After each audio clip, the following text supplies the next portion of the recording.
And I'm Guy, and this is your home for everything Alberta independence. Let's get into it. Yes, but first of all, thank you so much for joining us today. Once again, please don't forget to subscribe. It really does help us out. It's what helps us out the most. We're trying to get now to, 4,000 subscribers? Eventually, one day. Slowly climbing. Videos are coming as well, but we do try to read most, if not all, of your comments live. However, we do pause the whole show whenever we get a super chat and interact with it and give them priority as well. And we have memberships. Yeah, absolutely. And thanks for everybody that tuned in yesterday. If you haven't liked, please like the video. It really helps us get us out to a wider audience the next day if we can hit that 100 like mark, I've noticed. Yes. And I don't want to say it, but it's not raining today, so hopefully we'll stay online if everything goes right. Well, this is the first nice day we've had in like weeks here in Mexico City. Well, the thing is, it's really sunny and nice every morning. It looks idyllic. And then around 3, 4, it starts getting cloudy, and then torrential downpour, and then around 7, 8, once we finish the show, it goes away. Yeah, maybe we should say just for a minute, we used to live in Canada, we now live in Mexico. Like a lot of Canadians, we have already fled Canada because there was no Alberta independence. There are a lot of people trying to troll us, telling us we have no business talking about Alberta independence because we're from Mexico. No, we now live in Mexico because the Canadian government pushed us out like they have done to millions. 241,000 Canadians are leaving Canada every year. You add that up over a 10-year period, you're looking at millions of people, especially if we get close to a binding referendum, possibly moving back to Canada, and conservatives from across Canada possibly moving to Alberta to vote for a binding referendum and independence. And thank you so much to Derek from the Unacceptable Fringe this time for defending us basically against this troll. I was dealing back and forth with him over one of the videos I posted. I ended up having to block him because he said his whole thing is annoying and harassing independence supporters until they block him. So there you go. You did it. Well, I think the one big thing they're going to fear more than anything else are Canadians that have already left the country, as well as national conservative Canadians, the closer we can get to a binding referendum, because then you can really make a call to action for those people to move to Alberta permanently so they can vote for independence and take at least a portion of the country back and save Western values. And again, most of those people that have already left, like us, I mean, you specifically, we came to Mexico because I am from Mexico, but I lived there for 13 years and I was planning to do my whole life there and work there and etc. It became impossible to even imagine trying to have a family in Canada, but most of the Canadians that are leaving are born and bred Canadians. It's not just people that are not going for their PR or that just got their citizenship and left. It's a lot, mainly actual Canadians that thought they were going to be living there forever. Well, and these aren't people that just left the country nonchalantly. They really literally pushed out. It's a hard decision and it's a lot of work to actually, number one, leave the country, but come to the conclusion that there is no hope left in Canada, that Canada is headed down the wrong path. Once Alberta independence came up, not just us, but a lot of Canadians that have already left Canada are looking at Alberta and saying, man, we really, really, really want this thing to work out because we want to not only save a piece of Canada, but save Western values there because Canada is going down the wrong path under a majority Mark Carney government. Again, it's the last piece of hope, that kind of the same feeling that the Freedom Convoy gave, but with this one, it's actually actionable. Yeah. We can actually do something about it. And also we will talk about and support whatever the heck we want to talk about and support, especially if it's a freedom cause and especially if we can help in any way we can. Which is why we're so focused on Alberta's independence. Well, and this is another thing. We were covering freedom causes before we left Canada, trying to fight for something in Canada to make a change, and it just didn't happen. And I'll say this. We'll continue to talk about freedom causes, and people that have already left Canada are very interested on what's going on in Alberta right now. Yeah. Because again, it's a one glimmer of hope for people that didn't see it at the time when they had to leave. Okay, let's get into your comments and then we'll get into the actual stories. Todd says, just getting that 4x8 up by the highway standby. Please be safe, please. And we got our flag up finally. It took a long time to get down here. The shipping was absolutely ridiculous. Yes. One of the flags got lost. One finally got here. Exactly. So, but thanks to all of you as well. So again, very appreciative of that as well. Pete says, you hit a bomb, Todd. Yes, you are. Pete also says, got my angled flagpole mounted in front of my house, flying a 4x8 big, beautiful blue flag. I'm sure if we try to fly it out here in Mexico, close to Mexico City, nobody would understand what it is. But I mean, we can try. There'll be quite a few people, I think. Well, yeah, I guess. So, Trace of Freedom waves. So hello. Silverfeet says, hi, James Bond. Who's James Bond? I don't know. Todd says, she's up. Tons of traffic going by. Again, please be safe, but glad that you're able to put that flag Well, up. even this flag that we got, I opened it up and man, it was big. Bigger than we thought. Yeah, a lot bigger than I thought. And Teresa Freedom says, you're both part of our independence family. We will welcome you here anytime. Thank you so much. And again, there are plans for us to actually physically be there as well. Yeah, absolutely. And I'll say, when I thought this was a binding referendum, I was making a call to action for conservatives across Canada to come to Alberta and people that had already left the country to also move to Alberta. It's harder to make that call in a non-binding referendum, but once we get past October 19th and we have a date set for that binding referendum, that is going to be a massive advantage for Alberta independence, number one. But number two, once we actually have a binding referendum, I'm really expecting that spark to be lit in the youth. The people that had hope in Pierre Poilievre lost it because he lost the election and just don't believe in politics anymore. If there's something truly actionable that can make a permanent change in their lives and in their country to take it back, I believe they're going to get behind Alberta independence like the federal government just isn't expecting at this point. Exactly. But now let's go into the actual news. Let's go to breaking news. Extra, extra, read all about it. Extra, extra, read all about it. Let's start with this from Jason Levine saying a new message to Ottawa. Well, yeah, and again, I had the whole show ready to go, and then Jason Levine posted this little masterpiece. I absolutely loved it, and I love the message that is being sent out here. Here's a new message to Ottawa. Our future, our choice. That's basically the message, but exactly right. Absolutely fantastic. Yeah, our future, our choice. And that's the thing. We have really two paths here. You have one future. If you hook yourself to Canada, we know where that's going. That is going off an economic cliff with the federalization of natural resources. Mark Carney pushing out private investment while offering the government up as the solution. That sounds like one massive step towards communism to me. Yes, but also another actionable thing we're doing this coming weekend, this coming Saturday. And thanks to Derek from the Unacceptable Fringe for posting it, says, quote, the Alberta Independence Telethon is this Saturday, July 18th. I will be live streaming from our YouTube channel, and as will we. Great job on the video to John Bolton, yes, and says you really captured my good side and ours as well. Well, and we'll talk a little bit about this before we play the video. I'll say John Bolton did a lot of work on this as well as making content. I mean, I don't know how he keeps up with himself, but number two here, if you want to donate, and we're trying to raise money for the 6 major organizations like Jason Levine, like Keith Wilson, who's doing those white papers. But if you want to donate, you have to be from Alberta, and we're very, very transparent with how we're taking donations, unlike the other side and Forever Canada. We're going to get back into that story again. I put him on a thumbnail today with dollar bills raining down from the heavens, which I feel is the federal and national government and Mark Carney, in my opinion. Thanks for adding that one. Well, you know I don't want to get sued there, so... But again, 11 a.m. to 11 p.m., the Alberta Telethon is happening. Well, Alberta Independence Telethon, sorry. And it will also be physically in Alberta in certain spots, so you can look for those too. Well, and this is going to be absolutely fantastic. There's a lot of little content that's going to play throughout, a lot of pre-recorded interviews as well as live interviews. You're going to have every hour on the hour a new content creator take over the telethon, so that's going to be streamed on multiple channels. It should be a huge day for Alberta independence, and we really need to kind of raise this money for this non-binding referendum. I feel like the non-binding referendum is going to be even far harder than the binding referendum. I feel on the binding referendum, a lot of people are going to re-migrate to Canada, specifically to Alberta, to make sure we can send Ottawa a firm message.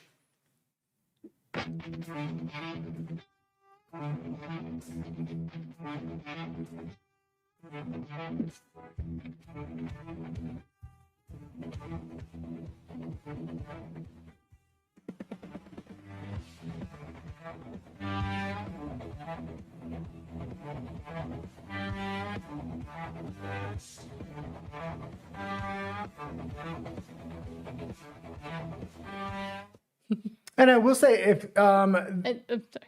Which way am I pointing? No, I have to point this way. And you can always go to www.albertatelethon.com, and that is where all the donations will be received as well. But we'll continue to give more and more information as Saturday comes closer. Yeah, and it's nothing against any of the organizations, but we wanted to focus on the major 6 organizations to begin with. There may be another telethon in the future where we'll add more organizations, as well as I think they only had so many hours for the telethon. Every content creator couldn't exactly be on there, but a lot of them are going to be interviewed by the people that do have that hour. So yes, we might be having an interview as well, still setting that one up. But again, all special guests and surprises will be continued to be announced. Well, we're crossing our fingers. We're hoping it's Keith Wilson.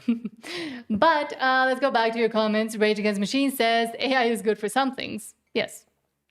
But I don't love AI. But again, for this specific cause and for a lot of political causes I've been seeing with music, with AI generated images or what are those called? Infographics, things like that. It is actually pretty useful because you can actually get a lot of stuff out there quickly. Yeah, which absolutely. You can't do unless you if you're the mainstream media and you're the propaganda arm, sure, you can get a lot of other things built as well by humans. But in this case, it is actually helping us. Well, it helps a lot with content creation, especially, I mean, I organize most of the show and I also make the thumbnails, and you're having the same few characters over and over, Danielle Smith, Mark Carney, Ninchi, and there's only so many pictures of them. So AI really does help put different emotions on their face and things like that to really kind of tell the narrative of today's news. Mm-hmm.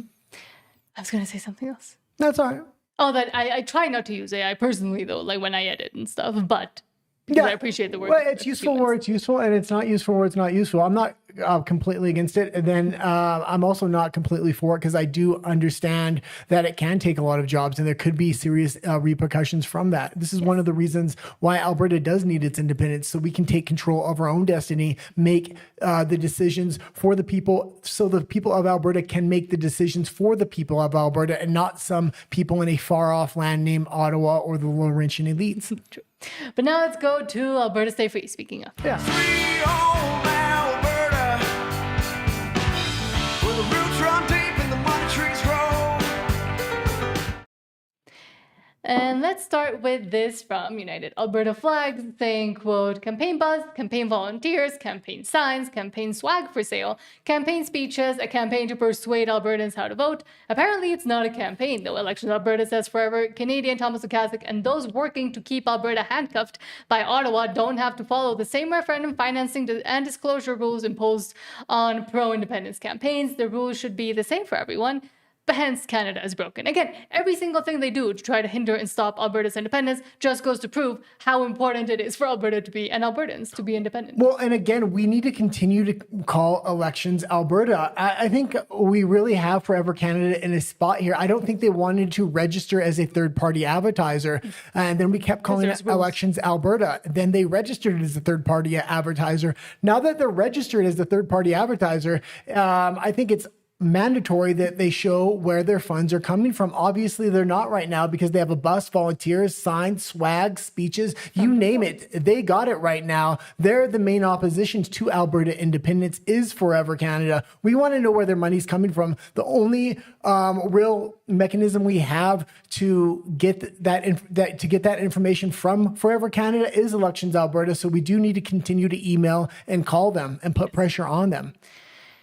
And again, well, not just that. I think we have content creators that are aware of the situation. Everybody's talking about it, from Freedom Honey to The Fringe to us on a daily basis. We're really mobilizing a lot of people right now and keeping this in the public eye. This is not something that's going to go away. We're going to want to see those finances, not after October 19th. We want to see them now because there's a lot of suspicions. There's money coming from outside of Alberta. And we've been very, very careful with the independence movement not to take a single dollar from outside of Alberta. Mm-hmm.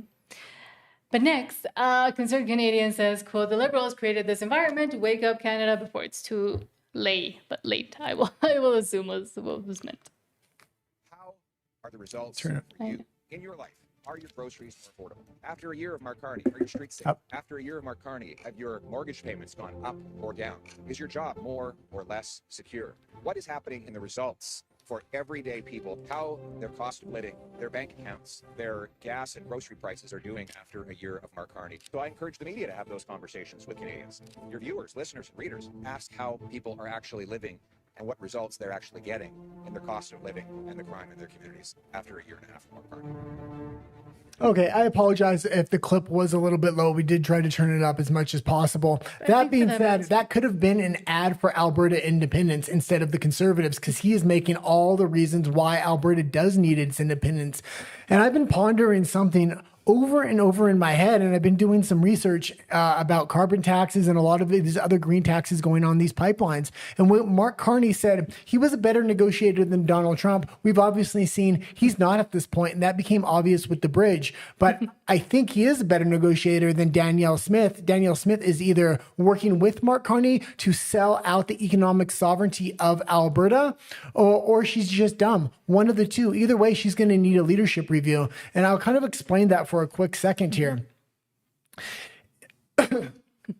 If we send a message to Ottawa with this non-binding referendum, that's going to force Ottawa to potentially start these pipelines. If they actually go through and build one or both of these pipelines, they're going to take absolute years to make. The carbon taxes go up year after year. They will be maximized by the time the pipeline finishes. What does that mean? With a very high carbon tax, that makes sure no investment comes into the country, that the federal government is the primary investor, number one. But number two, it would benefit the federal government to run the pipeline at a negative, at a loss, or at neutral, and collect all the profits off the top from the carbon taxes. That way it doesn't have to split anything with Alberta. It also sends a message to Alberta, you're not going to want any pipeline in the future because they're not going to be profitable the way we have the federalized system set up in Alberta. And I think all this was put into the MOU. I was looking at a lot of these mechanisms he's built in,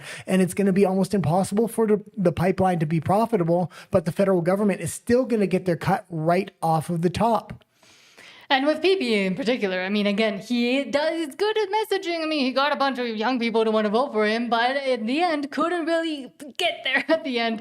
And unfortunately, because of a lot of the decisions that personally the Conservative Party itself made as well. So I do think, again, he's good at messaging. He's good at showing why Canada and Mark Carney don't work in Ottawa. It doesn't work anymore for most Canadians, but in the end, as you always say, are we going to continue to wait for 3 years to see if we can elect the Conservative, be it Pierre Poilievre or somebody else, somebody maybe even worse, that might be coming in? No.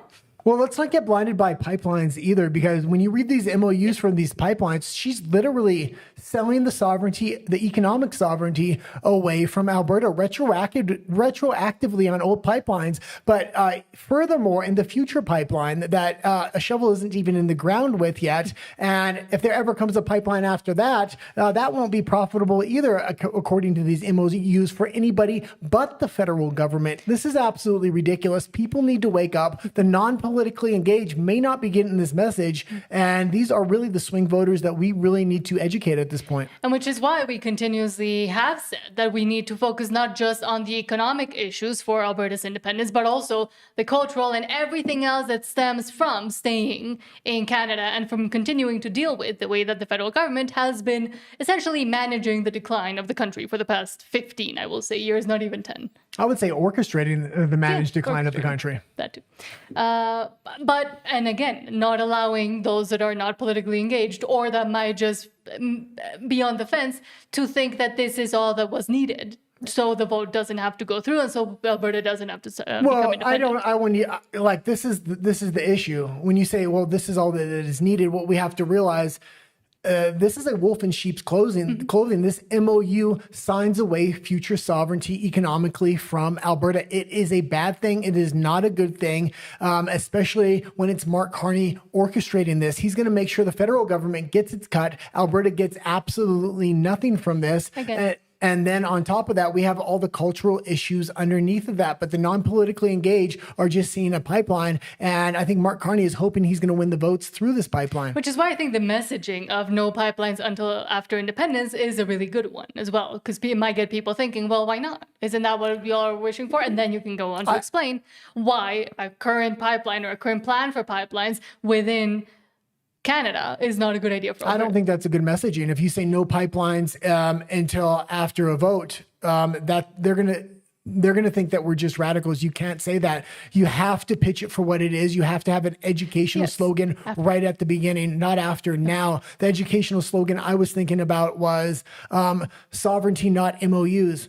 So you don't want to trade your sovereignty through these MOUs. And this allows you to educate the public through that idea of what's in the MOU. But Daniel Smith always uses a sovereign Alberta within a united Canada, so it could be put into that kind of. Yeah, we have to take back a lot of this, but trying to address this issue later is going to be a mistake. Yes, but education is kind of what I was trying to get at before you hindered my point. RMC86 says, why can't I move it? Astoundingly, 49.6% trust Stats Canada to operate independent of Liberal government influence. 58.8% believe the agency will protect their privacy. And to ensure Stats Canada knows who is the boss, the Liberals are slashing their budget by $350 million because the stats might start to become a little bit uncomfortable for the current government. Well, and I think the stats coming out here are really biased as well. I don't think anybody trusts the federal government or Stats Canada. Stats Canada has simply become another propaganda arm, much like the mainstream media within national Canada. Mm-hmm.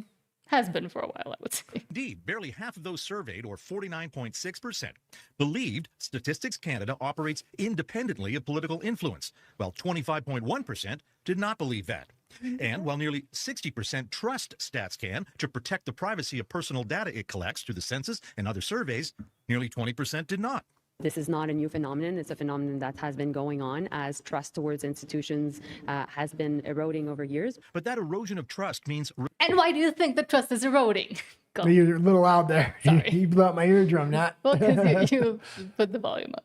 Response rates to StatsCan surveys have fallen, and that in turn means reliability of the data it publishes is not what it once was.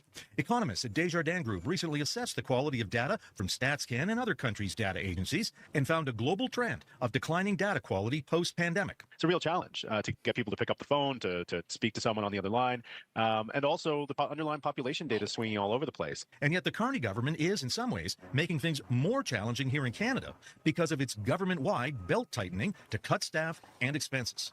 Just cutting the budget without thinking of what we want as outcomes as a country when it comes to data that's going to support business decisions, fiscal policy decisions, monetary policy decisions. People just don't trust the government anymore, period. And people don't trust government-related organizations either. The best way I see to see a lot of this polling and how people are feeling are often betting markets, especially when it comes to polling. Not so much in the U.S. betting market because that has kind of been weaponized to this point, but the Canadian betting markets, nobody's eyes are on those right now. And I see that they have been fairly accurate in the past. Are we done with this? No, that's good. Oh, speaking of betting markets, did anybody see the semifinal between France and Spain? Who had Spain winning and France doing so bad? Sorry. I know Silverfeet at least does watch a little bit of the World Cup still. Well, I don't watch World Cup. I needed to talk about that with someone. Well, I don't watch World Cup, but I will say a lot of things have been popping up on my social media because you've been watching a lot of World Cup. Yes. And man, there is really an orchestrated effort from left-wing media on a global basis. I'm seeing articles within the EU, in the United States, as well as Canada, coming out with hit pieces on Argentina saying they are a racist country and people should not support them. Because they have chance and stuff, and because here in Latin America, yes, we don't take those things as seriously as the U.S. and Canada. Well, it's absolutely ridiculous the way they're trying to tar and feather them in a political sense. It's soccer. Let's just have some fun with some sport for once. And not just that, but a lot of people do say. Oh, and I will say, I don't think I mentioned it yesterday, but that Conor McGregor fight was a complete disappointment. Oh, yeah. I believe he had a pre-existing injury going into the fight, and that's why he did that kick right off the bat so he could fake the injury, because there was massive rumors the fight was going to be canceled 4 days out, and that's why he wasn't in Vegas early. It makes a lot more sense when you do know that those rumors were kind of swirling around that the fight was going to be canceled and that he did have an injury. Now, that's unconfirmed at this point, but what went on in that cage did not look legitimate to me. I didn't watch it because I was watching, I don't know what game. Every single other fight was absolutely fantastic that night. Good. There was someone bleeding a lot, I remember. Well, there was 8 knockouts or 8 first-round finishes on the entire card, which was fantastic. Yeah. I was just half watching that, half watching my game. You took the big TV. Yeah. I wanted to use it to watch. For the final, I am using the TV. I'm just like, As long as there's not UFC, you can have the TV. If there is, I'm sorry. it's on Sunday, so it's fine. Pete says, no true Albertan. No true Albertan does not love Big Blue. Exactly. And thank you so much, Steven Jensen, for the $10 super chat. Thank you. Saying just posted a new cartoon parody music video of Lukaszuk and the Forever Canadians grift and non-reporting based on Mike Freedom Honey's song I expanded from last night's Fringe live stream. Oh, that sounds Looking fantastic. good, I'm and going to then check it out. Bring it out. Maybe bring it up tomorrow. Yeah, we'll be definitely When we bringing it up have time. tomorrow. Yeah. Pete says, but thank you for letting us know. And yes, we do love showing the Steven Jensen stuff. 'cause Well, it's and good. and that is a fantastic idea because we need to keep this story in the media. We need to keep talking about it as content creators, not just us, but other content creators like The Fringe, or like Freedom Honey and things like that. We need to keep on this. We need to keep on Elections Alberta until we get transparency from Lukaszuk, even if he makes up the numbers. I want something that we can look into, period. Exactly. And an explanation, maybe. Pete says, my Albertan neighbor's Australian wife loves my install. Good. And also maybe because in Australia, they don't have those same opportunities as Alberta does. But they're going down the almost exact same path. Pete says, we get over the hump in October, and I guarantee Canadians will wake up. The colony natives are restless. Well, we gotta hope that the base wakes up even further than they are right now.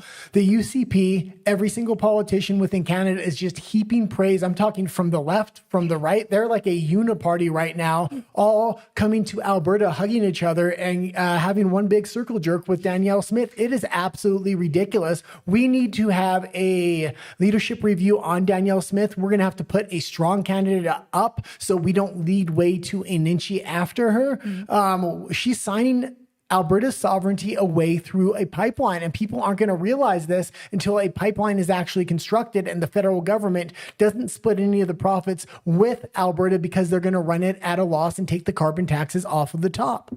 Circle of jerks, as Tim puts that, because of YouTube censorship. That might have been a better way to put it. Yes. I was getting heated there. Pete says, you're exactly right on Carney's plan, guy. This globalist prick intends to take everything Alberta has for its own purposes. And it becomes even more and more obvious as the days go on. Well, literally every single day, it becomes more obvious. Well, absolutely he does. And he also wants to take it all for the federal government through the carbon taxes, running the pipeline at a negative so he doesn't have to split that with anybody else but the federal government. And that also sends a message to Alberta. Don't you dare ask for another pipeline. And if you do, there's not going to be no money in it for you because everything is now federalized.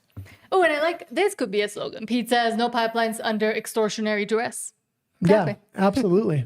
Pete says, big party tomorrow at my local pub for the game. Oh, interesting. England. I'm guessing most people are going for England instead of Argentina because Canada. God, and England's just so freaking woke as well. I just don't know. I'm going for Argentina. I do like Jude. I'm going for Argentina, but Pete says, I'm not a big soccer fan. Everybody hates Argentina. That's the thing. Why? I like Argentina. I don't mind it. I have a lot of friends in Chile. Why does everybody hate it? In Chile, a lot of people hate Argentina, but then in Argentina, because they think they're the best all the time. Okay, well, if you're the best, you're the best. Alberta's the best, and they know it.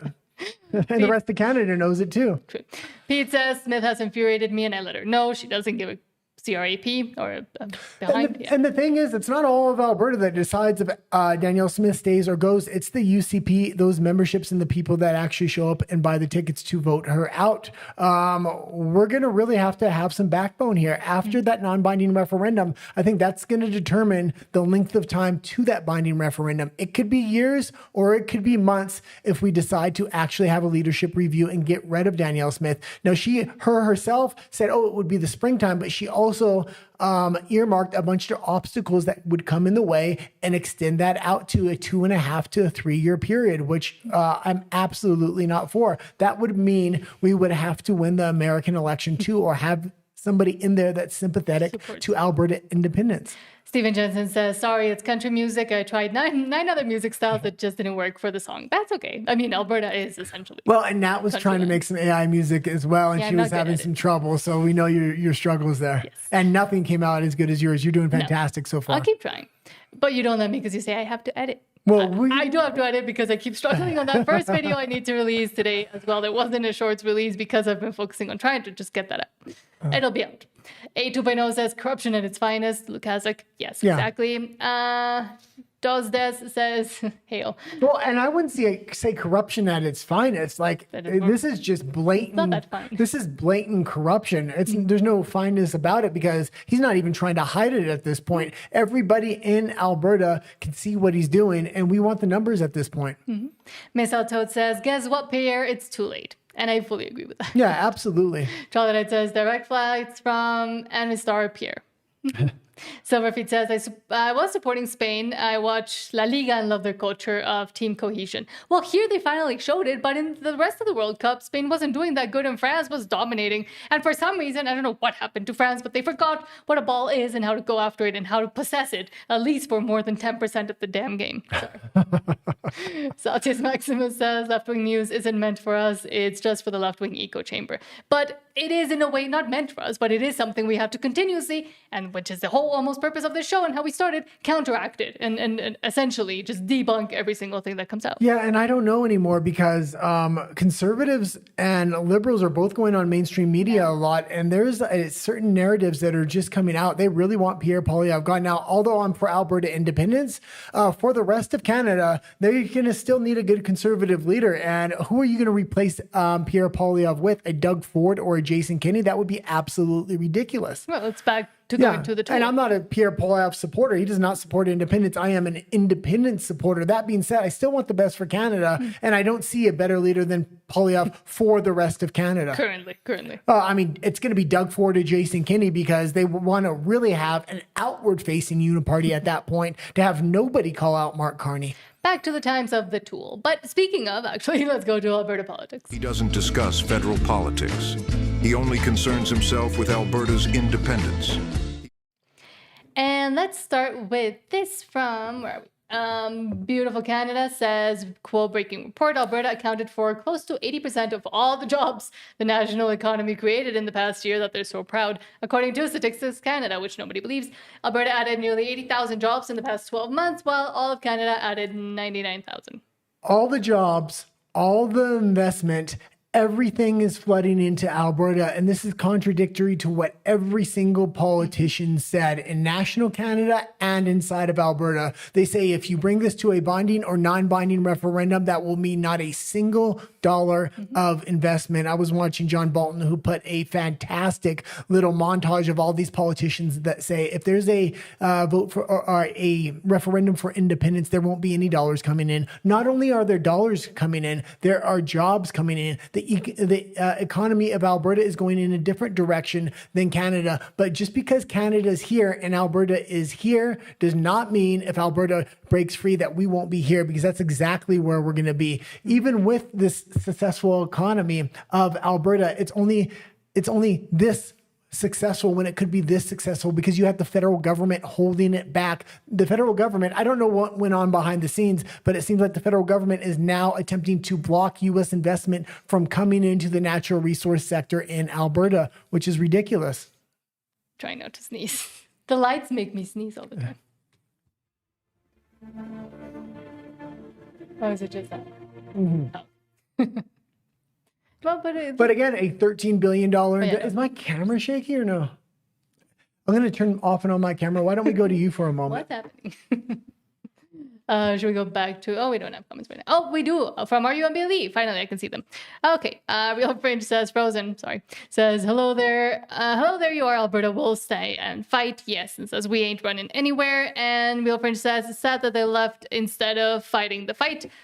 I'm guessing you refer to most of the people that have left Canada already. But in our case, again, the Alberta independence movement wasn't really there yet when we left, what, more than 2 years ago now. Well, we fought the fight. We fought the fight hard. Years. Our channel's been going for a long time. We started with the truckers convoy, and I know a lot of other people were trying to fight within Vancouver. There's just not a critical mass of people left within Canada, and with mass immigration, that number is even less. They're importing a new voter bloc into Canada and indoctrinating them at record rates. Alberta and maybe Saskatchewan are the only two provinces that have a critical mass of individuals right now that can take a hold of their future. future and can take the country with them and say, we are going to save Western values and what Canada used to stand for and has now betrayed. It has betrayed its history and its ancestry. It's trying to rename streets, rename bridges, tear down statues, yet they want to kind of lean into that history and say, oh, remember the history? No, I remember the indoctrination centers that you turn schools into. I see what you're doing to the country on a daily basis for well over a decade now. It's time for Alberta to get its independence and Saskatchewan to get its shit together so they can get their independence as well. Yes, stuff. Okay, next, Ivana DeFazio says, I'll continue reading the RUMBLE comments after this section, but Ivana DeFazio says, watch the 5 campaign promises that Mark Carney has broken. Mark Carney is a fraud. Yes. So the starting point has to be one of strength. And that's why we have put in place counter tariffs that have maximum impact in the United States and minimum impact here at home. Your critics are going to say that this is an elbows down approach, that you're backing down to Trump. What are you gaining by dropping these tariffs? We will not cut transfers for healthcare. We will not cut healthcare spending, full stop. Rewind the clock back to September, back to the summer when yeah, and he didn't cut healthcare for mass immigrants. He actually gave them more healthcare, dental care, massages, and laundry service. Absolutely ridiculous, but it's the citizens' healthcare that is suffering. Mm-hmm. Minister Francois Philippe Champagne, our finance minister, wrote to all the other ministers and said, all right, I want to see cuts in all of your departments of up to 15%. There's also cuts to Health Canada and Public Health, the Public Health Agency of Canada, of about 15%. As Steve said, they had promised that they would keep the transfers in place, but they are kind of cutting by stealth. So they've changed how they're going to calculate the escalator. We haven't balanced a budget in this country in 17 years, and 10 of those years were under your party. You have pledged to get us to a balanced budget in 3 years. Question is, how? Our approach is that we will slow the rate of spending. It's been growing at 9% a year, operational spending, program spending, away from transfers into it, 9% a year. We'll slow that to 2%. We said we're going to spend less so we can invest more. We found $60 billion of saving across different departments of the Government of Canada. That's the line the Carney government has been using ever since the budget was tabled last fall. Now, all told, Defense, Finance, and 38 other departments will collectively get $23 billion more to spend next year, while 85 departments will be spending $31 billion less. How to draw. And I'm absolutely done with the lies. It's time for independence at this point. And it's been well over a decade of lies. It's been 100 years here. A lot of people don't know the entire history of Alberta independence. It's very interesting, but they have always been kind of the West. It's the Laurentian elites, and they just want to use the West as a resource colony. It's always kind of been that way. Do you want to keep watching it? No, that's good. Okay. Next, hold on, where are we? This from Rebel News saying City Hall forced them out. Now this beloved Calgary Cafe is making a comeback. Yeah, and they do a fantastic job explaining this here, and supporting Alberta supporting Alberta businesses is absolutely fantastic, especially when things like this happen. We've talked a lot about the controversy between Tim Hortons and Dunkin' Donuts. A lot of people are saying, oh, we should support Dunkin'. I've said from the beginning, support independent coffee shops in your local neighborhoods that are family owned. This looks to be like one of those. For decades, Angel's Cafe was a familiar stop for visitors to Calgary's Edworthy Park. Whether people were grabbing a coffee before a walk along the Bow River or meeting friends for lunch, the small family-run cafe became a fixture in the community and the city of Calgary. That changed when the city of Calgary informed the owners they would have to leave the property. The city said the building sat in the path of work connected to the Bear Spa South Feeder Main Replacement Project, which was accelerated following last year's major water main break. The decision sparked frustration among many customers and local residents, particularly after the owners said they only had recently renewed their lease and were given very little time to relocate. As construction plans moved ahead, the cafe closed its doors in Edworthy Park, bringing an end to nearly 3 decades at a long-time location. Rather than closing for good, however, the owners chose to start over. Angel's Cafe has now reopened at Irvine's near Crossfield, where familiar menu items and the welcoming atmosphere customers have come to know are And back. we'll continue to play it so we can see a little bit of the owner talking here, but it's a much more remote location than what they had, but it was the only option they have. Hopefully this can become something like the Whistle Stop, where people will travel out of their way to go there to support a local business that is family owned. back in business.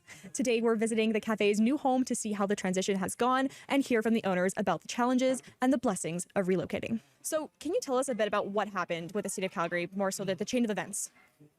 You know, it's an interesting thing because I don't even know how you explain what happened to us.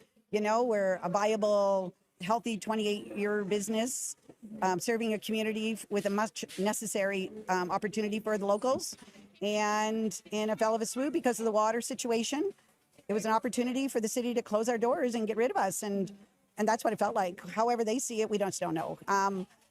The interesting thing is that when a door slams shut, another door opens. So the Irvines heard our story and on the news and called us up and asked us to come out and take a look at this opportunity. And at first it was like 40 minutes outside the city. It's a long way to go, but we looked at everything in the city, and with our debt load that we had to walk out of our situation with. Okay, and you can't leave it there. And I will say, I do love profiling smaller Alberta businesses. If anybody knows any that wants us to profile, we will profile them on the show. It's nice to know there still are small businesses and corporations haven't taken over all of Alberta. And this needs to be one of the big things that we put forth once Alberta does get its independence, that there will be taxes on large and maybe medium-sized businesses, but smaller family-owned businesses need to be tax-free so they can really establish themselves and have an advantage over the big corporations. Right now, it seems in Canada, it's the corporations that are given the advantages over the family-owned businesses. And I think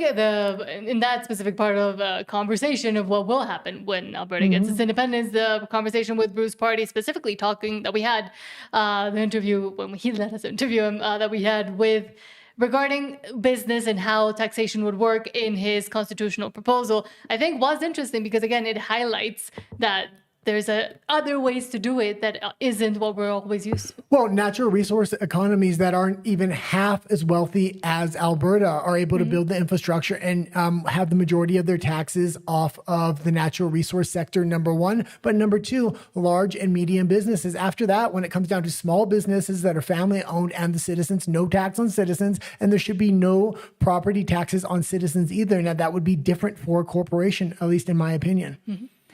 And lastly, Ryan Gertison says CBC discussing travel between Canada and the U.S. Once again, travel by Canadians to the U.S. and vice versa is up when crossing the border by car. Air travel is a bit down, but of course, CBC won't mention the high cost of air travel having anything to do with it. Travel is up. People have their elbows down, and people are absolutely desperate for cheaper gas and cheaper groceries. That's why they're driving over the border and not flying over. They can't even afford to go for the vacations that they want to go, number one. But number two, you can hear the disdain in their voice. And even though the numbers are saying one thing, that travel is up, they're trying to have this elbows up attitude. It's absolutely ridiculous at this point.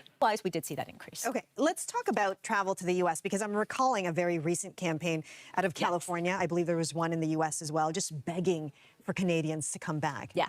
Are they? Well, the marketing campaigns, right? Come visit us. Exactly. We love Canadians. I hear it all the time. Yeah. Well, we did see some increases as well, which is, very, very significant, sort of seeing sort of what the political landscape is around this. But return trips from the United States was up 3.2% from last year. The third consecutive month year-over-year increase. A rise driven by an increase in return trips from the U.S. by car. So a lot of people going over the border. That was up about 5.2%. A decrease, however, by air. So, Chris, we're still seeing a little bit of that pull away from traveling, or I guess flying to the United States, a decrease. And another thing you have to realize, if they're going by car, it's obvious. I used to do this as a kid with my mother when we lived in Canada, and that was, we're going for groceries and gas. And at that time, you needed to save every penny. People are starting to do that in Canada. They're desperate. But why are airfares down as well? Because it cost a shit ton of money to take a flight anywhere in the world from Canada. We now live in Mexico. We fled Canada, and it's extremely cheap to take a flight anywhere you want in the world from Mexico City. Or the United States is the same. It's cheap to take flights from the United States. Canada has created these monopolies or just these inflated prices for airlines to conduct themselves within. Increase of 3.8%. U.S. resident trips to Canada did increase by 5.1%. I know it's a lot of numbers here, but they are relatively significant. Again, the fifth consecutive increase of Americans coming to Canada, a year-over-year increase. And again, also World Cup. Why aren't they discussing that part as well? And when we're looking at comparison by air versus vehicle, an increase by vehicle of 7.6%. again, we saw a bit of a decrease by air of the U.S. Residents coming to Canada. So interesting. I mean, we're not where we used to be, right? If we compare from last year, et cetera, we're seeing an increase. If we compare from, I guess, regular years, we're not where we used to be, but we are seeing a bit of an uptick. So this would be a real opportunity for the mainstream media to stop having their elbows up, stop having that condescending tone, and say it looks like Canadians are really ready to put their differences aside. Maybe the government needs to do the same, and they need to start working on that USMCA because they're just not showing up at those trade talks. Yeah, but that's not convenient for them. So yeah.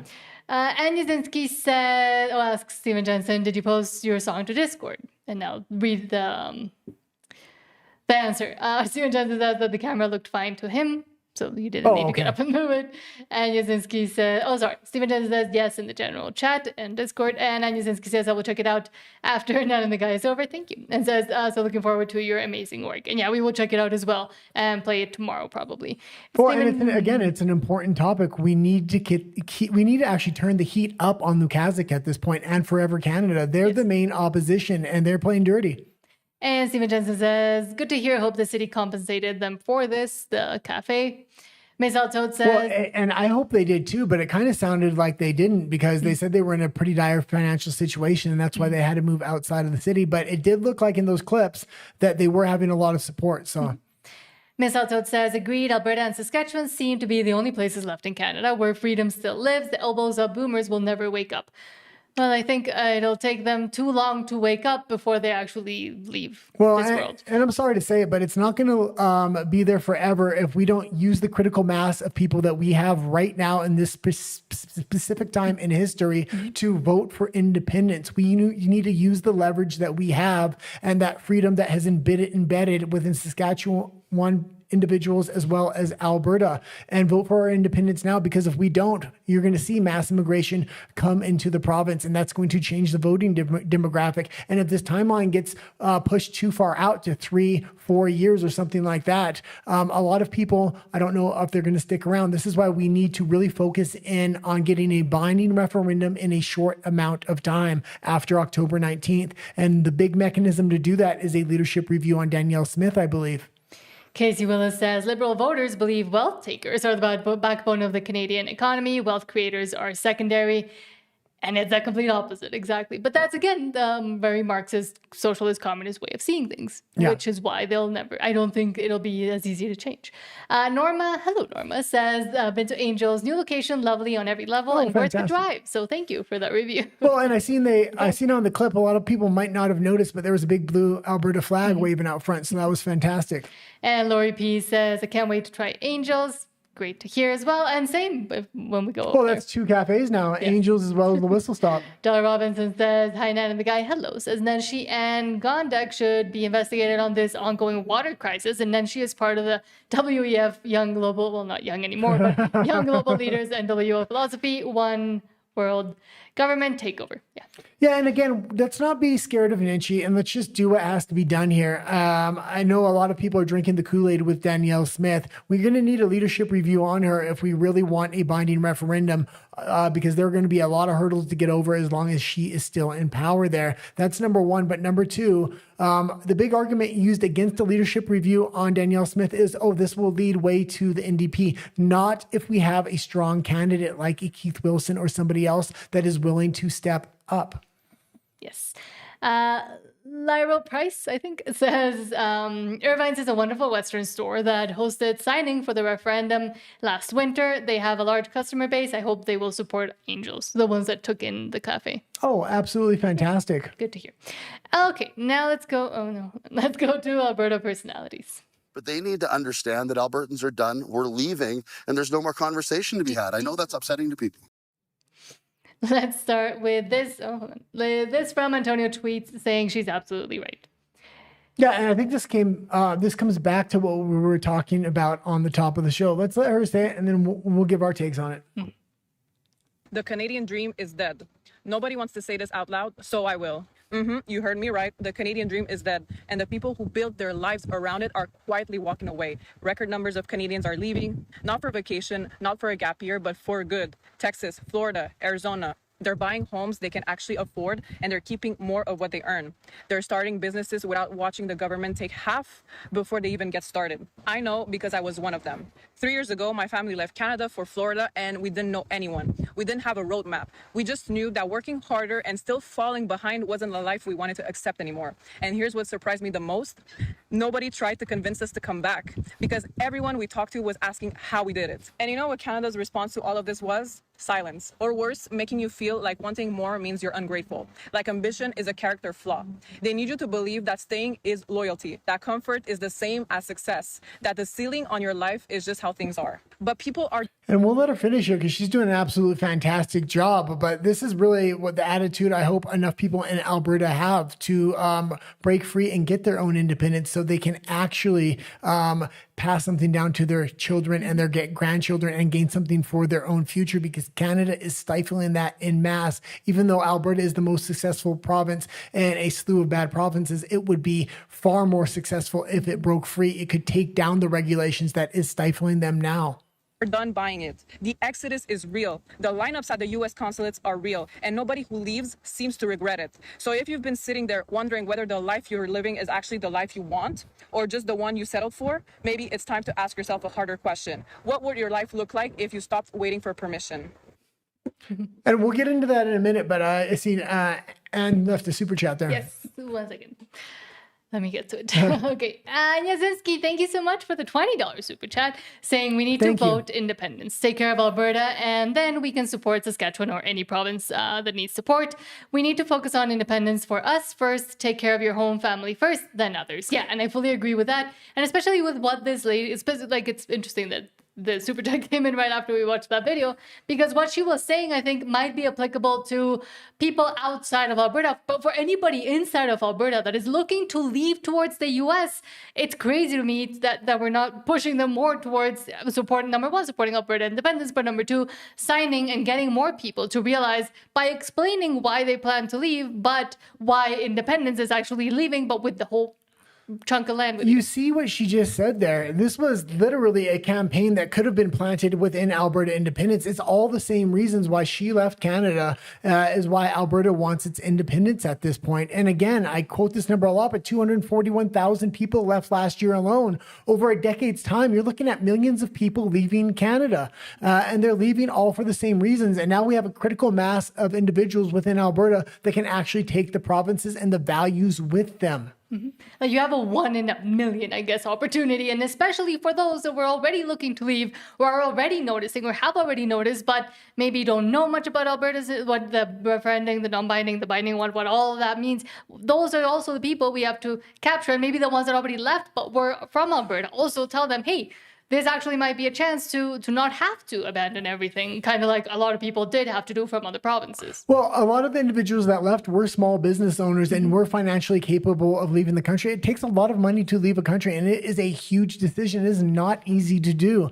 But those people have developed businesses, and a lot of those people will move back to Alberta to vote in a binding referendum if we can get past this non-binding referendum on October 19th. And again, I truly believe the youth will see the spark when they see the binding referendum in front of them. But this is why we have to go so hard now with this non-binding referendum and why this telethon is so important. We're going to need the money to get over this first hurdle so we can even make it to the second hurdle. But that second hurdle has a lot of advantages for us with people that have already fled the country, with the youth, with federal conservatives from other provinces that would love to be part of Alberta independence and move to Alberta. But Anya Zinski, thank you so much. And yes, very well said, as Rage Against Machine says as well. Thank you so much. And next, hold on, where are we? Next, because we're in the middle of Alberta Personalities, Mike Pentil says, greatest answer I have ever heard. Wow. Yeah, and this was absolutely fantastic little clip. And one of the big slogans for Alberta independence, and my personal favorite, is faith, family, and freedom. And this has a lot to do with that. What advice, I know I've asked this, but I want to take another swing at it, give you another opportunity. What advice do you have someone watching this who's newly married or who is about to be? Do you think that when you are very old and your wife is very old and ugly and wrinkled and fat and not very bright or even nasty, that you will still find her beautiful? If so, marry her. The last view I had of my wife in the nursing home, about an hour after she died, I fell in love with her again. Here's a wasted, emaciated, wrinkled, suffering body. It's as beautiful as a crucifix.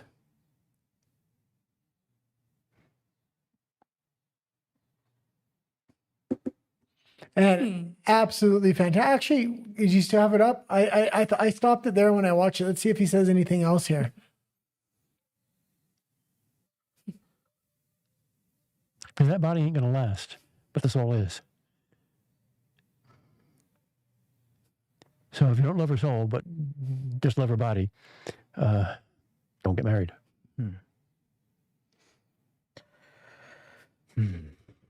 Okay, and you can leave it there. Absolutely fantastic little clip. And this goes into faith, family, and freedom. This is what Alberta independence is fighting for at its absolute foundation. Actual principles. Yeah, actual principles, actual Western principles as well. Are you gonna love me when I'm old and wrinkly? I already love you. I love your no, soul. but then I'm gonna love you now. I'm gonna love you then. You don't worry about it. You're already old and wrinkly, and I already love you. I'm going long before you. Well, that's why I said you're already old and wrinkly, and I already love you. I still love you. I don't love this. Maxime Bernier says, this is not a fake video. There are only 2 sexes and gender dysphoria or a bunch of mental illness. And there's 2 of these crazy videos I put together here. I think I put them back to back. This is absolutely ridiculous. This does not create a sense of security from the public when they do things like this. And it's almost like the cops are trying to play the victims at this point. They want to have the victim card. Because it's, again, virtue signaling, and it's a whole society that has been trained and told that this is the most important thing instead of, I don't know, safety or maybe not having a bunch of shootings on the same weekend. And we'll pause it. And again, both of these clips are from Canada, and this is what your police are becoming. Not just Canada. This is from Toronto, where what just happened over the weekend? Let's remember. Contacted by the Crown at the Ontario Court of Justice to assist with the case that they had. So they asked me to reach out to the victim and make sure she's safe and take her home. He drove me home in the fabulous Pride SUV.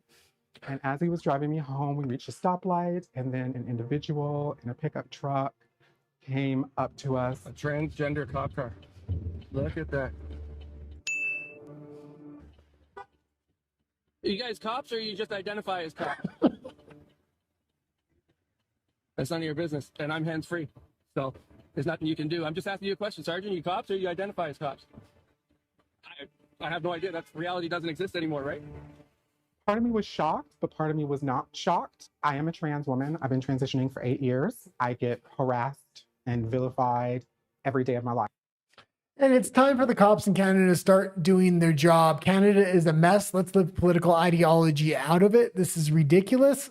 And again, if Canada was an ideal of safety and security, there were no shootings, people didn't hate each other, there was no animosity between groups, we didn't have groups coming from other places fighting on Canadian streets like what just happened over the weekend, once again in Toronto as well, not just the festival shooting, but there were 2 others during this same weekend. Well then, I mean, I'm not fine with gender ideology, but then, okay, you can kind of start looking into trying to virtue signal if that's the road you want to take your country down. But right now, you don't have the time, the energy, or the money to be doing this. You have way more important things to focus on. Well, and the police and the military are 2 of the professions you really want to have masculinity at the forefront there. And it seems like they're going the absolute opposite direction. Let's read Anna Yavinsky's comment, and then let's go into the second half of that story. And Yavinsky, thank you so much for the $5 super chat saying we need to love one's heart, the inner part that counts. Yes, the body falls apart, but the soul goes on. Yeah, absolutely. Yes. And I've been lucky to find that here. Except when you get angry over camera things. Well, I've been becoming a cranky old man as I get older. And you know. That's how you were when I met you. You put up with me, so. And Wokeness said this is a real video, again, from the Ontario Police. Why are these priorities instead of, policing?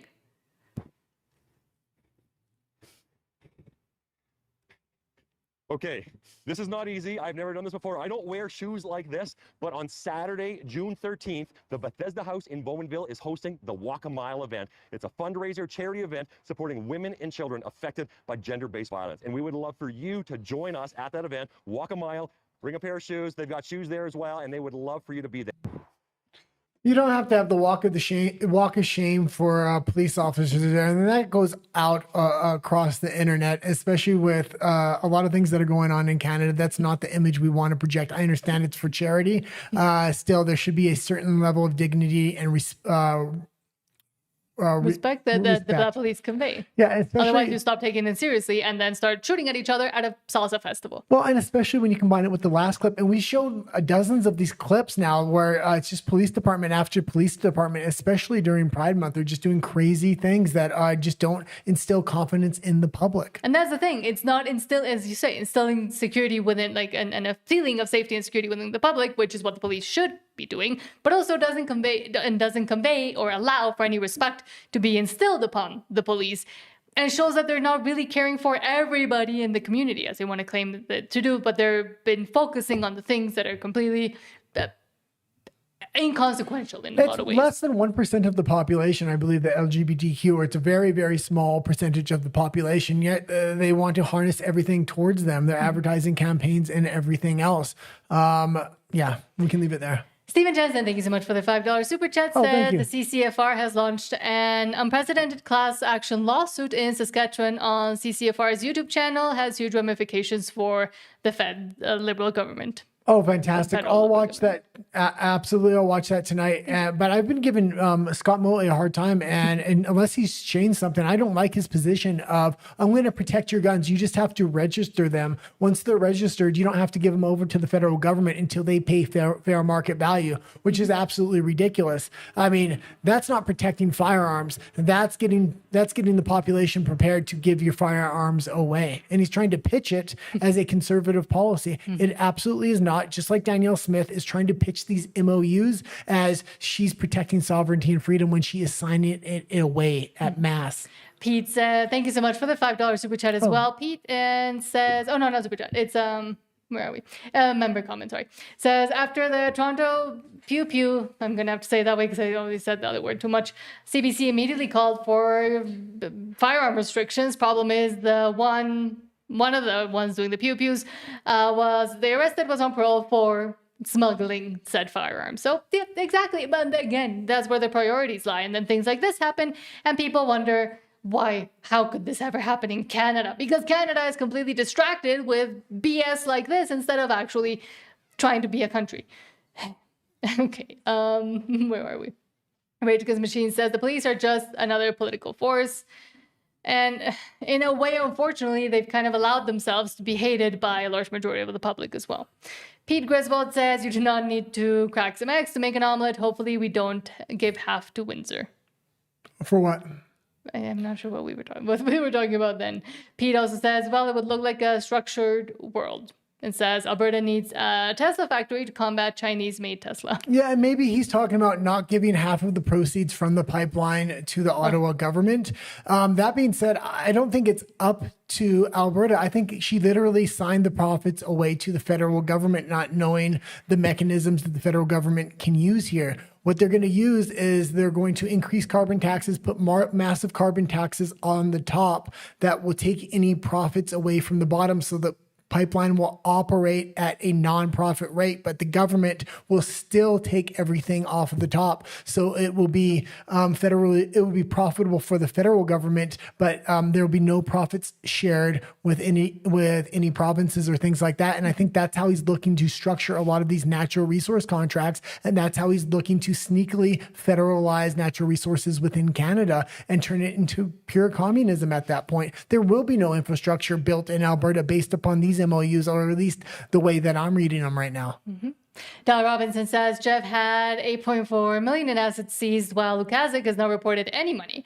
Elections Alberta has been compromised. Submit a complaint online. Yeah, and I'm not too concerned about that. I think we might bring up the article about Jeff tomorrow because he is appearing in court today to kind of clear that up. But he's a well-established lawyer within Alberta, and I think he's going to bring the evidence. But it's the contrast with Lukaszuk. Oh, absolutely. He has not been investigated at all. Absolutely. But no, a lot of people are giving Jeff a hard time online, and because he's in court today. We'll just wait till tomorrow to talk about it. I'm not too concerned about it overall. Overall, he's been a big help to Alberta independence, I think. Southern Genfil says the USA welcomes these hardworking Canadians. Because again, I think Southern Genfil is in the US, but so does Alberta. So does Alberta. Alberta welcomes hardworking Canadians that want to actually go for freedom and actually save the tiny small bit of province that is left that can still be saved. Yeah. Pete, sorry, I didn't mean to yell. Pete says Carney owes over $3 billion in back taxes as well. Yeah. Pete also says definitely not a Ukrainian Yahtzee getting applause in the parliament. Yeah. Doug Robinson And says, everybody forgot about that already. It's nothing, but I don't want to go too much into Ukraine right now, but it's just crazy what's going on over there, how much money is being laundered through that, when that needs to be used within Canada, especially within the financial situation that we're in right now. And on top of that, the amount we're paying for these submarines is absolutely ridiculous. Doug Robinson says independence needs to spread the word in colleges and universities. The profs are totally mind washing the youth against independence. And that's why I'm trying slowly, but I will ramp up to be more on TikTok, on Instagram, and all those places.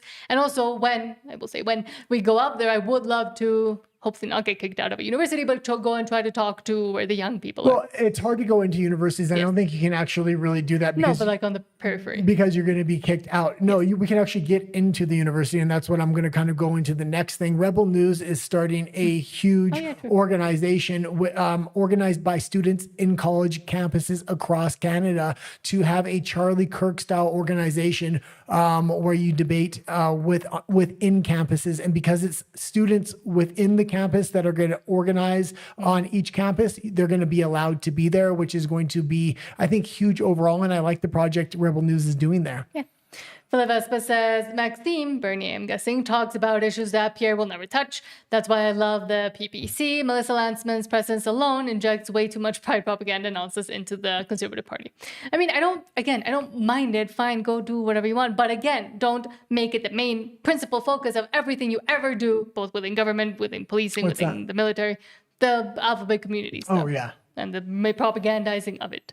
Yeah. But I do agree. I mean, I prefer, and that's why we really were happy to be able to interview him, prefer the PPC and Maxime Bernier. Well, this is why they have to keep him off the national stage at all costs, because if he gets a certain percentage, then he's going to be on those debate stages, and that opens up the Overton window, and then Poilievre's going to be forced to talk about that. But you need an anchor candidate that doesn't change their principles. The PPC hasn't changed any of their founding principles. Something that reminds me of that is also Dallas Brody. And she's really anchoring conservatism within British Columbia, although she might not win a total election right now. What she's preventing is the Conservative Party, the main party, from liberalizing themselves year over year, topic by topic. And we see this happening with all kinds of other conservative candidates across Canada. I think if Maxime Bernier had more of a profile, it would be a hard anchoring of conservative values that would hopefully prevent conservatives from liberalizing themselves, because they would know that their conservative voters would have another option. And lastly, Pete Griswold asks, and I'm guessing it was of that first police video that we showed, was that Olivia Chow? And I think that's who Olivia Chow wishes she could be. She could be. Okay, speaking of now, let's go into Alberta's Canada. Yeah. I'm angry. I've had enough of these people. Let's start with this from Ryan Curtison saying, quote, from the very government who's made Canada unsafe, they now have solutions to make it safe, okay? And nothing will change as long as the judicial system is full of woke, empathetic leftist judges. Again, as Nayib Bukele very smartly said, if you don't change the judicial system first and you don't get rid of the corrupt judges, then any changes you want to implement within the country will not be able to be. And it's less about that and the way about Mark Carney talks like this about everything. When it's oil and natural gas and it's the federalization, the devil is in the details. This is going to hurt Albertans, where it's going to give more power to the federal government. But it's the same thing with crime here. He is building an authoritarian mechanisms in order to have total control over Canadians, and he's selling it as safety. This is absolutely ridiculous. You already have the laws on the books that you need. You simply had to enforce those, not create specialty groups and classes to give yourself more power. That end up benefiting you as a federal government, yeah. The first job of the federal government is to keep Canadians safe. And this year, Our government has introduced 6 new laws to combat crime and protect you and your kids. Also, that shouldn't be the first. Sorry, that shouldn't be the first. What did he say? The first job of the Canadian of any federal government. It should be to listen to the people, number one, but also number two, to make sure that the country is prosperous for the people. Otherwise, nothing else can work.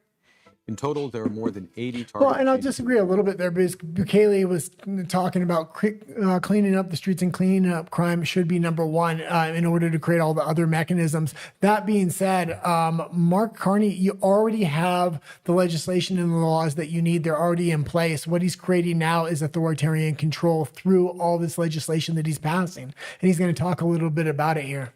Code to keep violence and repeat offenders off your streets, to overhaul the bail and sentencing systems, and to give police officers the tools they need to keep you safe. Thanks to these new laws, if a violent criminal wants to get out on bail, the state doesn't have to prove why they should stay behind bars. That individual now has to prove to the court why they can be trusted. If someone tries to intimidate you or block you from going to your church, your synagogue, your mosque, or your temple, police officers now have the authority to arrest them. If someone shares a fake, sexualized image of you or your kids online, they can get up to 10 years in prison. That's how we're building a stronger, safer Canada for all. And nobody was threatening people to not go to mosque, but all those groups that he named, whether it was the Muslims, the Jews, the Christians, this or that, he's trying to create all these specialty groups and classes. Then you bring speech laws on top of that. Then you bring hate crime laws on top of that. And this is how you can specifically target certain different demographics within society while not targeting others. It needs to be equal under the eyes of the law. And that's why there needs to be no specialty groups or classes within a new and free Alberta, unlike Canada. Because again, who gets to decide what is speech that you should get 10 years in jail for? Who gets to decide what a bad image is that gets spread around? Again, the federal government is the one that has the mechanisms to decide what they choose to enforce and not to enforce. Not necessarily, because it looks like he's trying to go a step further, and ultimately they don't even want it to be the federal government's decision. They want it to be the UN and these unelected bodies' decision. Well, yeah, in the greater scheme of things. Antonio Tweet says, quote, "It just boggles my mind that apparently 60% of Canadians actually believe Carney is doing a great job. There has to be something in the water, or are they just too stupid to admit they effed up?" And no, again, all the common sense people either already left or are planning on leaving already. And again, another Canadian that has already left, that has woken up. The people that have already left Canada voted for their independence, and they're very awake. We don't mix our words when we talk about this. We know what Canada is doing. I see a lot of interviews with a lot of national conservatives across Canada, outside of Saskatchewan and in Alberta, that'll be like, they want to walk right up to the line, but they don't want to step over it. Hey folks, top Canadian mining entrepreneur Mitchell John Vander right here. Currently in island mode as I'm over in the Balearic Islands this weekend. But I wanted to make another important comment about Canada's current political situation. The Mark Carney Liberals continue to run the great nation of Canada into the ground after delivering the worst economic crash of any new Prime Minister in 63 years, which includes shrinking real GDP and the only technical recession among G7 nations. Yet apparently 60% of Canadians are pleased with this performance, which is quite mind-boggling for a numbers guy like me. And I noticed the great Canadian marketing professor, Mr. Gad Saad, made an important point the other day on X, which I had weighed in on in a repost across multiple platforms, which had been well received, so I wanted to jump on here to drive the point home. Recall Mr. Saad is also the author of the acclaimed book, Suicidal Empathy, Dying to Be Kind, which seems like it would be a good read for Canadian voters who continue to support the Carney Liberals. Gad pointed out in his X post that of the Liberal voters he spoke with, most indicated that their main reason for voting Liberal was that they were a good person, quote unquote. And this raises an important point and a major issue in Canada that must be overcome.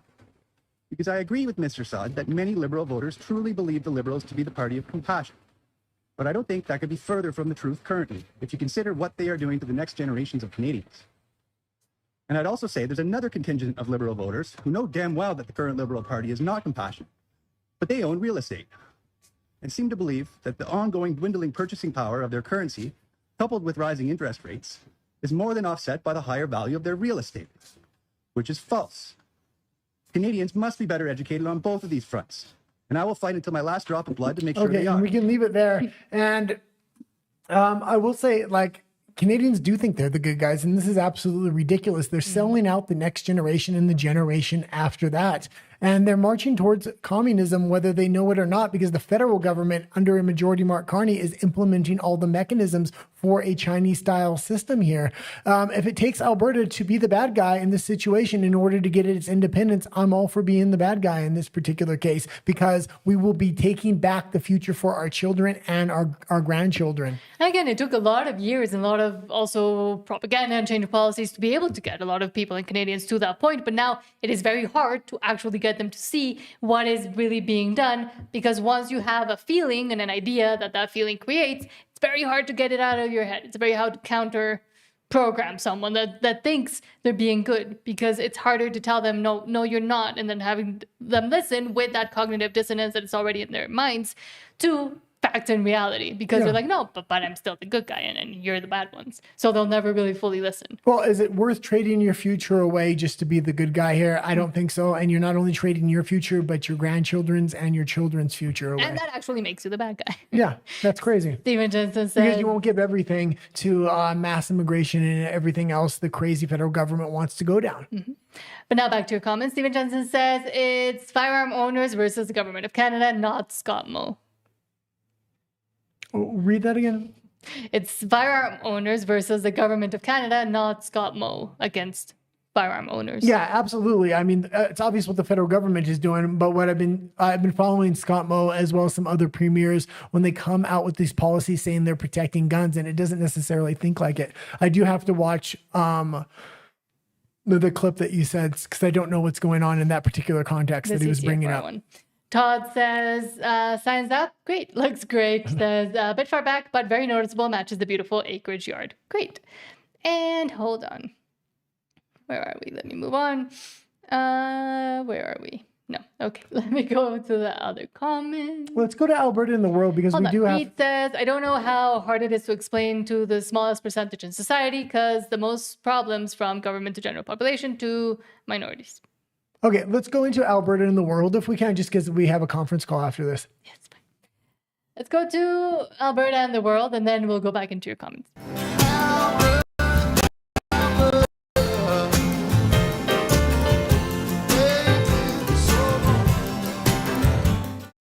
It's because I don't listen to you. I love you, because you said that's what I just said right after I said it. Okay. Jessica says, quote, Trudeau told Trump that Canada cannot survive without unfair trade with the USA. Have you taken any steps to carry out President Trump's plans, as he has said he would like to annex Canada? Have you taken any steps in that direction? No, I think what the president has said, and he has said this repeatedly, is he was told by the previous prime minister that Canada could not survive without unfair trade with the United States. At which point he asked, well, if you can't survive as a nation without treating us unfairly in trade, then you should become a state. That's what he said. They'll have their elections this week. They're going to have a new leader, and we'll deal with a new leadership of Canada. There are many things we work with cooperatively on Canada on, but we actually don't like the way they treated us when it comes to trade. And the president has made that point when he responded to the previous prime minister in regards to this. So does the U.S. still want to make Canada the 51st state? I think the president has stated repeatedly he thinks Canada would be better off as a state. And he had said that based on what he was told by the previous prime minister, who said Canada can't survive unless it treats the U.S. unfairly. Okay, and you can leave it there. And that's a bit of an older clip, but I wanted to bring it back up because Canada's economic situation does not look good without Alberta. Alberta can stand on its own 2 feet economically and otherwise. We're seeing that right now.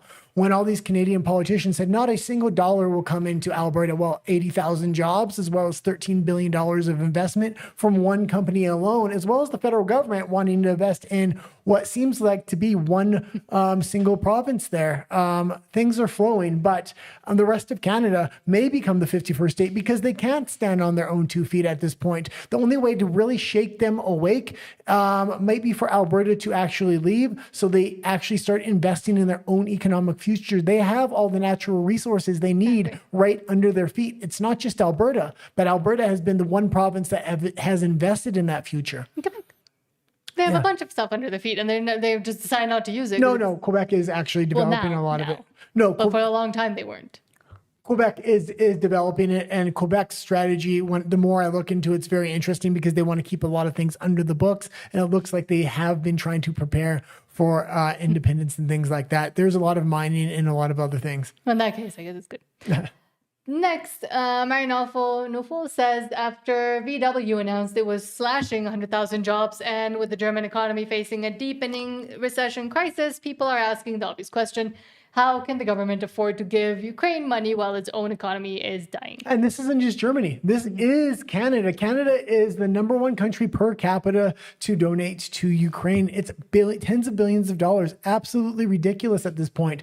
The citizens have woken up. The citizens all over the world are asking this question. What are we doing here? The countries are falling apart, yet more money to Ukraine, more money to Ukraine. The German government is faced with many construction sites, and the government of Friedrich Merz struggles to close them. And so, the current heatwave is not the only cause of massive headaches for the population. Since the self-imposed sanctions of the EU against Russia because of the war in Ukraine and the repeated closure of the Strait of Hormuz, the German economy is in a deep recession. Okay, and you can leave it there. And the AfD over in Germany is having a absolutely huge surge because they want to end the war in Ukraine and they want to repair relations with Russia. Why?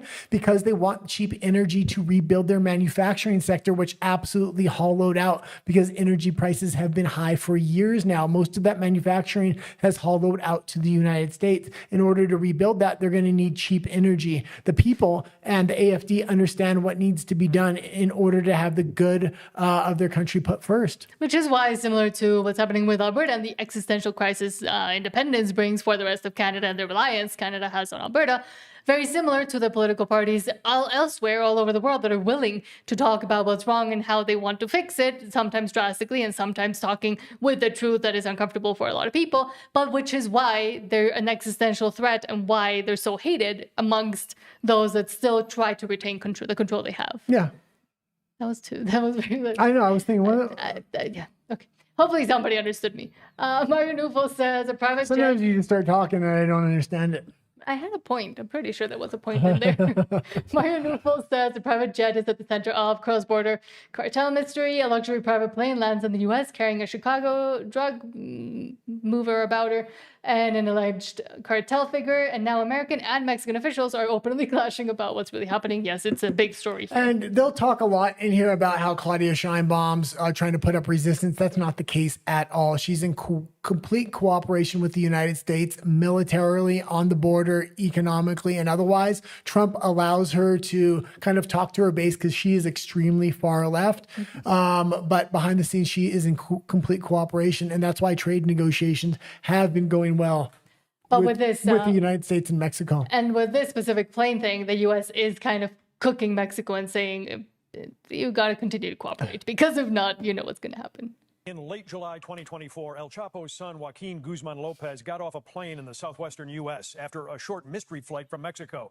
Chapo's kin was quickly brought to Chicago, where he has since cut a deal with prosecutors to avoid a life sentence, and he's now cooperating with federal law enforcement. How this plane came to bring Guzman Lopez and Sinaloa cartel founder Mayo Zambada to justice in America has never been explained. And now Mexican leaders say the U.S. story is riddled with lies. When this turboprop landed at a rural airfield in New Mexico almost... And part of the reason for this, leave it because we're going to continue to play it, the current party in power in Mexico is really scared how they got a hold of these people, and they're scared that they're going to testify against politicians within Mexico, which could lead to the United States declaring certain parties within Mexico terrorist organizations themselves. This allows a lot of leverage from the United States over Mexican political parties. Because this current political party is very corrupt. But I will say, I don't know if it continues on the clip, oh, but wow. I know that's why I moved. But I will say what's really funny is that Mexico had the pilot and let it go. Yeah. And that's becoming a huge issue because Claudia Sheinbaum initially tried to say, no, we never had him. And then our own security ministry came out to say, oh, no, yeah, we had him, but we kind of had to let him go. But thank you so much. Huge thank you to Todd Schroeder for the $50 super chat saying, you too, Rock. Thank you so much for the truth talk. Thank you as well. And thank you for all the discussions. And I know Todd has sent us pictures and videos and we've been talking about how to do content creation as well. So we are very grateful to have a great audience as well and that people do comment and do enjoy the conversations as well. Otherwise, this live show wouldn't work. Like, I'm really heartened with everything that is happening within Alberta. We were forced out of Canada and there was nothing like that. Alberta is probably the only opportunity even a part of Canada is going to have to save Western values, save itself by exiting Canada. I'm going to do everything I can within our power in order to get this thing over the line. But we really appreciate everybody that does tune in and everybody that does do their parts to hopefully get Alberta independence over the line. It's the most important thing that's not only happening in Canada, but really I think around the world, because it could have huge impacts on other independence movements whose governments have gone completely rogue from the people. The governments are no longer listening to the people. And this is very evident within Canada, especially when you compare the federal government of Canada to Alberta and its citizens. Exactly. But thank you so much, Todd. And again, we're always still looking forward to more videos and more stuff that you've been starting to do. And if anybody, yourself or anybody else, has any questions about production, we also try to answer those as well. If you want to get into creating content. Okay, let's go back to the article we were on. Back to the video we were on about the plane and the mystery pilot and disappearances in Mexico, the U.S. Years ago, U.S. federal agents were waiting. Two of the most powerful cartel kingpins walking the earth walked off the plane. 76-year-old Mayo Zambada, who co-founded the ruthless Sinaloa cartel with El Chapo, and El Chapo's son Joaquin, who was helping to run cartel operations while his father was in a U.S. prison. Together, they oversaw a multi-billion-dollar business that supplied 80% of Chicago's street drugs the past 3 decades, according to U.S. investigators. The plane that mysteriously delivered them to justice has a new home, this New Mexico Aviation Museum, replete with the drug traffickers' chip bags and pop cans consumed on the cross-border flight. This man says the plane belongs to the Federal Bureau of Investigation. Connell Wetton runs the FBI field office in nearby El Paso, Texas, and says the Bureau gave this aircraft to the museum not to pay homage to drug lords, but as the token of a war on drugs win. The focus here is that they were brought to the United States. You can leave it there. And I kind of brought this up to show the United States, countries just aren't going to cooperate, especially Mexico, when there's a huge power base of organized crime and things like this. They need leverage points over organized crime, over the politicians in power. In Canada, they don't have that same kind of leverage over Mark Carney. So how they're going to get the leverage is to hollow out the economy, industry by industry. And I think we're going to see this over the next 12 months, especially after the midterms. He's going to focus in like a laser beam on Canada because Mark Carney has been put up by the globalists as kind of the leader of those middle powers, and Trump knows it. Thank you so much, Sergeant Phil, for the $2 super chat as well. You. Just saying thank you, but thank you. And lastly, we have this one that I didn't understand. Wall Street Ape says... a lot of our viewers were kind of talking about the flock cameras, so I wanted to bring up another article to talk about it. Says, quote, flock safety cameras sent a cease and desist letter to an American saying he must stop making social media posts about them. Flock threatens legal action if he posts anything on social media they deem, quote unquote, fake news. Well, and I will apologize if there's any language in here. I can't remember if it had a little bit of bad language. That being said, maybe I'll talk about it on the other side, but Canadians are far too compliant at this point. In Mexico, people aren't cooperating with digital ID. 80% are refusing to do it. So the federal government is having to back down. But even in the United States, when it comes to flock cameras and other things, there is a base level of freedom where you're not going to get complete compliance. It's something different in Canada. There's an indoctrination like I haven't seen anywhere else in the world. Alberta, hopefully still have that critical mass of individuals that haven't been indoctrinated. And that's why we have to move now towards independence. I have received a cease and desist from Flock Cameras. And they said if I make any more posts telling my fans to put fuck Flock stickers on camera, then I will get pursued with legal action. And I can't make any more false or fake news posts pertaining to Peter Thiel. Or more so, whoever their CEO is, I don't know who that dick is. They said no more fucking talking bad about shareholders either. Guys, I told you to not put fuck Flock stickers on the mock camera. I told you to not do it. I didn't make them out of super sticky paper. That way they're a bitch to get off. I did none of this on purpose. You have to understand. Peter Thiel, what's wrong? I thought we were in love, bro. Get fucked, fuck Flock. Okay, this is why Flock Safety Cameras is sending Americans cease and desist letters telling them that they cannot post on social media bad about their company. So I know what we're all thinking is this enforceable? And the answer is mainly no, it's really not. So the letter actually demands that you stop posting your fake or false claims about their company, but this is protected speech. They cannot outright ban you from posting on social media and criticizing them. The First Amendment protects your right to free speech, protecting negative opinions, memes, and commentary about public companies and products, and that's exactly what Flock is. They are a public company and product. So what can they do if they wanted to try to scare you even more is they could file a defamation lawsuit, but they have to have provable false statements that it caused their company harm, not just your opinions like fuck. Okay, and you can leave it there. And Canada does not have those same free speech protections, as well as I like seeing Americans standing up, and they do not like these flock cameras. And all around the country, they're either being taken down, spray painted, or stickers put on them. It's a very interesting way to try to resist this. For my ignorance and anybody else, what is a flock camera? It's used to bring in a lot of AI information and things like that. So it's like they detect your face and stuff? Or what do They they do? detect your face everywhere your car goes. So, for instance, they know where everybody tracking. is in a city at a time. So, cops are starting to show up on people's doorsteps, saying you broke into a house because your car was in this area. Then they'll start prosecuting them, and come to find out they weren't even in the area. So the data is not 100% right all the time either. Okay, thank you. But there's a lot of other things flock cameras can do as well. Okay, back to your comments, and then we'll head over to our UMBLE, because again, we have a heart out. Yeah. Where are we? Todd says, Scamo is compromised, no doubt in my mind. Yeah. Neither in mine. Stephen Jensen says, good luck with the telethon conference Zoom. It's going to be a great day. Thank you. That is where we're headed. Pete says, we don't smoke propaganda in Alberta. We don't take no trips on CBC. But unfortunately, there are some people. There are still some people within Alberta Well, that do. you have to realize, maybe not traditional Albertans, but Alberta's the number one place because the economy is far better there than any other place within Canada. So you're having massive amounts of people move into Alberta, liberalize the voting base. You're having mass immigration. Again, indoctrinated mass immigration, liberalizing the voting base. We have a critical mass of people in Alberta still. If we didn't, I wouldn't be fighting this hard for it, but we're not going to have it forever. That's why we need to move now. And Yazinski says, I'm looking forward to the telethon. So are we. Yeah. Still lots of planning and things to figure out, but we will. Hold on. Where are we? Casey Willis says, Unhinged is the new normal. Nanos has Carney polling at 45.5.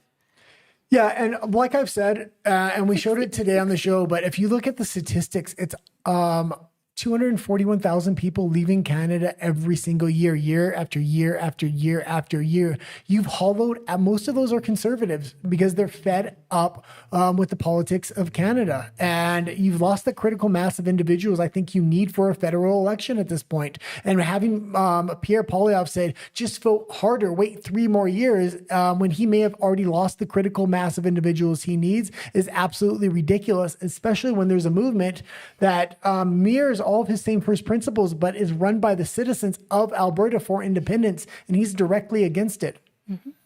Canadian Spider-Man, hello, says the Liberals are violent and intolerant, my family included, sadly. Hello there, Nat and the guy. Hello, thank you for being, I hadn't seen you in a while. Thank you for being back.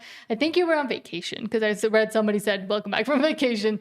But yes, and unfortunately, sometimes it is within the family, and especially in Canada, the way I see a lot of it is that a lot of people still think they're living 30 years ago, just because they mostly just live around their smaller area in their suburb with their paid off house and their paid off car, and they just go to the grocery store and everything is pretty comfortable for the most part. And then the only media they kind of know even to consume is the mainstream media, which is now an art. And the government and the federal government have fully taken advantage of that over the past 10 years. Yeah, they have a real disdain for Alberta because it is so conservative and it has that critical mass of individuals. Once Alberta separates, I mean, there's going to be a lot of tension during the separation, but once it's actually separate, I think a lot of families are going to be able to heal. The people that want to live in the rest of Canada can live in the rest of Canada, and the people that want success for themselves and their children and their grandchildren will choose Alberta. And I mean, I don't think there's that same animosity between U.S. citizens and Canadian citizens. The Canadian citizens, I think, are against the U.S. government overall. And I think you'll have that same repair of a relationship within Canada and Alberta. No, I would say the Canadian citizens, for the most part, are just jealous of the U.S. and have been for a very long time, which is why there is an animosity going from north to south, but not from south to north. Okay. So like the Americans don't really care or want to be like the Canadians. The Canadians really want to be like the U.S. Okay. And I know, because coming from a country like Mexico, we're the same way. I would disagree because I've lived in both. You haven't. Well, kind of have. Okay, let's Tyrell continue to go. Robinson says, is that what this country has become? The people are afraid of the police, socialism, fascism. Albertans call their MLAs and ask them what is her position on Carney policies, and do they choose Alberta? Yeah. Do that. Tyler Robinson says, speculation, Ukraine is global money laundry using the port of Odessa. Yeah, absolutely. And because USAID has been cut off to get money into the midterms and the 2028 election, they need to start funneling it now. And I think it's going through Ukraine. Everybody's taking their cut, and it's going to go back into those American elections. Why? Because if they can win those American elections, they can get the taps of USAID turned back on. And that's billions upon billions of dollars nonstop. Canadian Spider-Man says, Canadians will comply. We will always comply. You are right, Guy. It's unlike anything I've seen anywhere else in the world. Yeah, but Alberta hopefully isn't there yet, and they haven't put enough mass immigrants in there yet, and it hasn't. The voting bloc hasn't changed from people from other provinces moving to Alberta either. Hopefully there's that critical mass we need, and I think there is. Pete says, I've been running around all over BC and Alberta just talking to the peeps. Great. Where Stephen Jensen says, about the flock stuff. Track's license plate, new flock 2 has video capacity and used with AI can track people with facial recognition. Yeah. Thank you for clarifying that. Pete says, never leaving Alberta. You'll need to pull Alberta from a cold dead hand. And Stephen Jensen says, only hope for PP is the NDP taking votes from the Libs. And Canadian Spider-Man says, to Pete or to us as well, the summer has been good. Great. Says lots of bonfires and RV time, but not much work. So I'm trying to get into Alberta, but need a transmission rebuild this week. Great. Glad you're doing well. And that it was mostly vacation. Oh, not too well. He needs a transmission rebuild. I have no idea That being said, we're going to head over to RUMBLE. We usually finish the show over there when we can. It looks like it's working well today. So we'll see you over there in a few minutes. If you haven't subscribed, please do so and hit the like button. It really helps us get out to a much larger audience. I like to say that part. 30-second Waitscreen, and then we'll pop up over there.